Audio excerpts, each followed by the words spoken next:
Evening friends, welcome to my channel. और जैसे कि आप स्क्रीन पर देख पा रहे होंगे कि झारखंड में एक बार फिर से शिक्षक बनने का मौका निकल कर आया है। जो सरस्वती शिशु विद्या मंदिर से वैकेंसी निकल कर आई है और ये वैकेंसी आपका जैसे देख पा रहे होंगे आपका टीजीटी, पीजीटी और पीआरटी का है। और इसमें एज से संबंधित क्या न्यूनतम एज होना चाहिए और इसकी क्वालिफिकेशन क्या होना चाहिए, इसका वेतन क्या है, इन सारे चीज़ों के बारे में, या फिर इसका वेतन के बाद इसका जो है डिग्री क्या होना चाहिए, पेमेंट कैसे मिलता है, इन सारी चीज़ों के बारे में हम लोग आज चर्चा करेंगे। चलिए देखिए, निकल के आए हैं ये झारखंड का जो विद्या विकास समिति है, यानी कि ये विद्या विकास समिति के द्वारा झारखंड, उत्तर प्रदेश, बिहार तथा अन्य राज्यों में भी इनके द्वारा आपका विद्यालय का संचालित किया जाता है।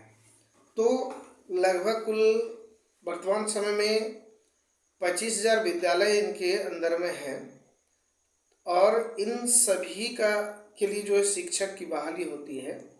तो ये आप झारखंड से निकल कर आया है। झारखंड में क्या कौन कौन सब्जेक्ट से पोस्ट है, इसके बारे में हम लोग चर्चा करेंगे। देखिए, जैसे कि आप लिखा है कि विद्या विकास समिति झारखंड, यानी कि इसका दो नाम है, विद्या विकास समिति या वनांचल शिक्षा समिति। विद्या भारती अखिल भारतीय शिक्षण संस्थान जो है नई दिल्ली से संबंध में है और इसका आपका ईमेल आईडी दिया हुआ है और वेबसाइट भी दिया हुआ है, इस पर जाके आप देख सकते हैं। ये रांची का जो पता है ये है शुक्ला कॉलोनी, हिनो पत्रा, डोरंडा, रांची और 834002 दूरभाष नंबर ये है। और इसका समय है 11 बजे से लेकर 5 बजे तक, आप इस पर बात कर सकते हैं। चलिए, क्या सूचना है, आवश्यकता क्या है, देखिए। कहता कि झारखंड प्रांत के सरस्वती शिशु या सरस्वती विद्या मंदिर के लिए आचार्य, मतलब यहाँ के स्कूलों में जो भी शिक्षक या शिक्षिका की बहाली होती है तो इसको शिक्षक के लिए आचार्य शब्द का प्रयोग किया गया है और शिक्षिका के लिए आचार्य शब्द का प्रयोग किया जाता है। आवश्यकता क्या है, पीआरटी। देखिए, पीआरटी में आपका पीआरटी फिर संस्कृत है, अंग्रेजी है, गणित है, ये पीआरटी पर है। उसके बाद आप देख पा रहे होंगे टीजीटी में आपका संस्कृत है, अंग्रेजी है, गणित है, रसायन शास्त्र है, भौतिक शास्त्र है, जीव विज्ञान है, संगणक मतलब कंप्यूटर है और शारीरिक शिक्षा का पद के लिए जो वैकेंसी निकल कर आ रही है। इसके बाद देखते हैं पीजीटी के बारे में। तो पीजीटी में कौन कौन से सब्जेक्ट का है, आप अंग्रेजी देखिए, रसायन शास्त्र, उसके बाद भौतिक शास्त्र, अर्थशास्त्र, शारीरिक शिक्षा, लेखा शास्त्र, व्यावसायिक शिक्षा, संगणक, यहाँ भी कंप्यूटर का। इसके अतिरिक्त संगीत आचार्य और कार्यालय प्रमुख, यहाँ एक कार्यालय प्रमुख की भी बहाली की जाती है। इसके बाद आवेदन की आयु, इसमें आयु देखेंगे, कहता है कि 30/9/2024 को 45 वर्ष से अधिक एवं 21 वर्ष से कम न हो। मतलब इसका उम्र सीमा जो है, आवेदन करने की उम्र सीमा जो है वह आपका न्यूनतम है 21 वर्ष, इससे कम नहीं होना चाहिए, और अधिकतम सीमा जो है वह 45 वर्ष है। अब देखिए, न्यूनतम योग्यता संबंधी हम बात करेंगे। न्यूनतम योग्यता क्या होना चाहिए, इसमें न्यूनतम योग्यता के बारे में देखते हैं। तो सबसे पहले हम लोग पीआरटी के लिए बात करते हैं। तो पीआरटी का बात करें तो पीआरटी में देखिए, पीआरटी के लिए अगर बात करते हैं तो संबंधित विषय जैसे संस्कृत था और क्या क्या था ऊपर में जो बताए, उसमें स्नातक के साथ डीएलएड, यानी कि आप अगर स्नातक किए हैं या डीएलएड किए हैं तो आप पीआरटी टीचर बन सकते हैं। यानी कि आपका सब्जेक्ट जो था उसमें आपका स्नातक नहीं, बीए है, और बीए के साथ अगर आप डीएलएड है तो आप बन सकते हैं पीआरटी टीचर, प्राथमिक प्राइमरी टीचर में आप जा सकते हैं।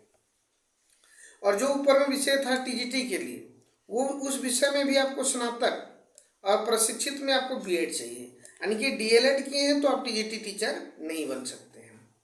अगर बात करें कि संगणक का जो था, संगणक की मान्यता प्राप्त विश्वविद्यालय संस्था या विश्वविद्यालय बीएससी या समकक्ष। शारीरिक शिक्षा में क्या चाहिए, तो शारीरिक शिक्षा मान्यता प्राप्त संस्था द्वारा बीपीएड, ठीक है, शारीरिक शिक्षा के लिए क्या रखा है, बीपीएड का रखा है। उसके बाद बात करते हैं पीजीटी के लिए, तो ऊपर में जो संबंधित विषय था उससे आपको स्नातकोत्तर मतलब एमए, एमएससी, एमकॉम होना चाहिए, तब जाके आप, और उसके साथ साथ आपको बीएड भी होना चाहिए, तब आप जाके पीजीटी टीचर बन सकते हैं। इसमें शारीरिक शिक्षा के लिए वही है, एमपीएड होना चाहिए, टीजीटी के लिए बीपीएड और पीजीटी के लिए एमपीएड होना चाहिए। किसमें, पीजीटी के लिए शारीरिक शिक्षक में। संगणक में किसी मान्यता प्राप्त संस्था या विश्वविद्यालय से एमसीए या समकक्ष होना चाहिए। संगीत उनकी वादन में स्नातक के साथ प्रभाकर या समकक्ष। कार्यालय प्रमुख के लिए वाणिज्य स्नातक के साथ टेली या एमएस ऑफिस का ज्ञान अनिवार्य है। हिंदी अंग्रेजी में टाइपिंग जानने वाले को वरीयता दी जाएगी।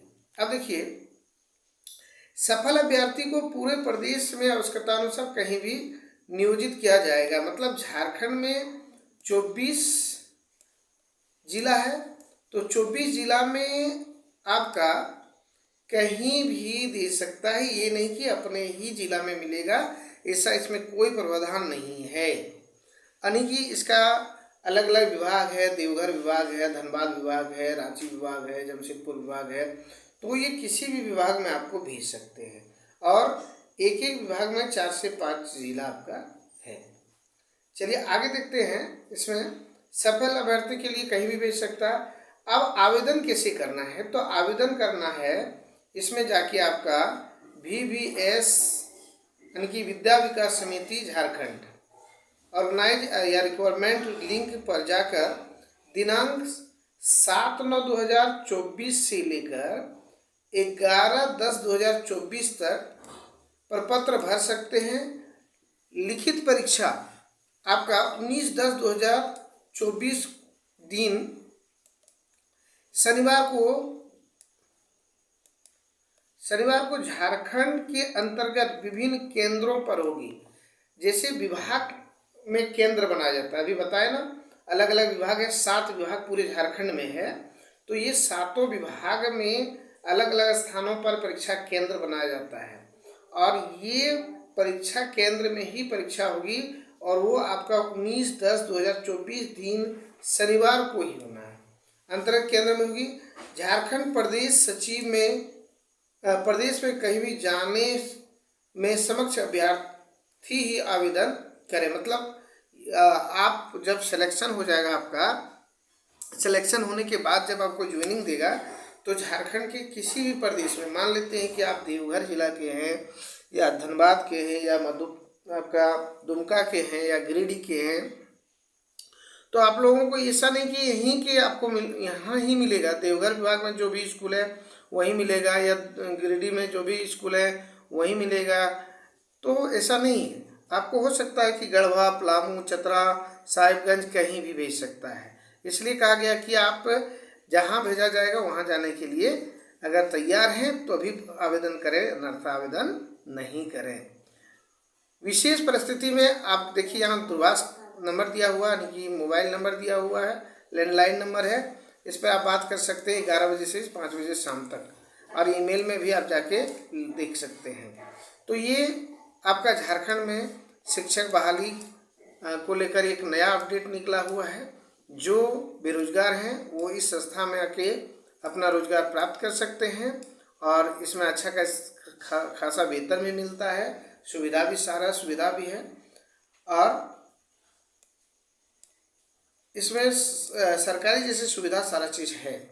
चलिए, अगर वीडियो अच्छे लगे तो वीडियो को एक बार लाइक, शेयर एवं कमेंट जरूर कीजिएगा और चैनल पर पहली बार है तो चैनल को सब्सक्राइब कर ले ताकि इससे संबंधित और सारी बातें को मैं बताऊंगी, क्योंकि कैसी एग्ज़ाम इसका होता है, इसका सिलेक्शन प्रक्रिया क्या है और इसका ट्रेनिंग कितने दिन का होता है, उसके बाद आपको ज्वाइनिंग किस प्रक्रिया में दिया जाता है। चलिए मिलते हैं नेक्स्ट वीडियो में, तब तक के लिए धन्यवाद।